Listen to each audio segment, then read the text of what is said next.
Hello বন্ধুরা, আমার YouTube চ্যানেলে আসার জন্য অসংখ্য ধন্যবাদ। আবার একটা নতুন চাকরির আপডেট নিয়ে তোমাদেরকে জানাবো।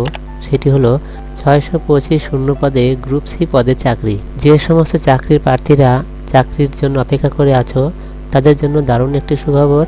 ডিজিইএমই অর্থাৎ directorate general of electronics and mechanical ইঞ্জিনিয়ার্সের দপ্তর থেকে একটি নিয়োগের বিজ্ঞপ্তিতে জানানো হয়েছে যে lower division clerk, multitasking staff, fireman, cook, barber, pharmacist, electrician, telecom mechanics, vehicle mechanics, draftsman, stenographer, fitter, welder, vehicle mechanic, store keeper, civilian motor driver, fire engine driver, washerman প্রভৃতি পদে কর্মী নিয়োগ করা হবে। আর এই সমস্ত পদের মোট শূন্য পদ 625টি।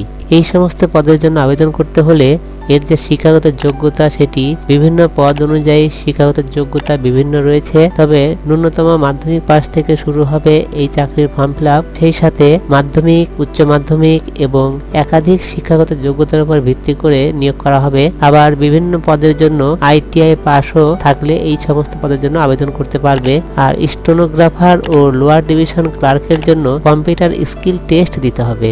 এই সমস্ত পদের জন্য এর যে বয়সসীমা, কিছু কিছু পদের ক্ষেত্রে জেনারেল ও ইডব্লিউএস দের বয়সসীমা হলো 18 থেকে 25 বছর। আর কিছু কিছু পদের ক্ষেত্রে জেনারেল ইডব্লিউএস দের বয়সসীমা হবে 18 থেকে 30 বছর। কিন্তু সরকারি নিয়ম অনুসারে সংরক্ষিত শ্রেণীর প্রার্থীদের বয়সের ছাড় থাকবে। এই সমস্ত পদের বেতন হবে কেন্দ্রীয় সপ্তম পে কমিশন অনুযায়ী পে ব্যান্ড 1 হিসাবে 5,200 থেকে 20,200 টাকা, গ্রেড পে 1800 টাকা থেকে শুরু হবে। পে ব্যান্ড 4 হিসাবে 5,200 থেকে 20,200 টাকা, গ্রেড পে 2800 টাকা পর্যন্ত হবে। এই সমস্ত পদের জন্য যে পরীক্ষা পদ্ধতি সেগুলি হলো প্রথমে লিখিত পরীক্ষা, তারপর স্কিল টেস্ট বা ট্রেড টেস্ট, ডকুমেন্টস ভেরিফিকেশন এবং মেডিকেল টেস্ট হবে। তবে কিছু কিছু পদের ক্ষেত্রে লিখিত পরীক্ষার আগে ফিজিক্যাল টেস্টও দিতে হবে। এই পদের জন্য যে আবেদন পদ্ধতি সেটি অফলাইনে আবেদন করতে হবে এবং যাবতীয় নথিপত্র সমেত আবেদনপত্রটি নির্দিষ্ট ঠিকানায় সাধারণ ডাকে পাঠাতে হবে।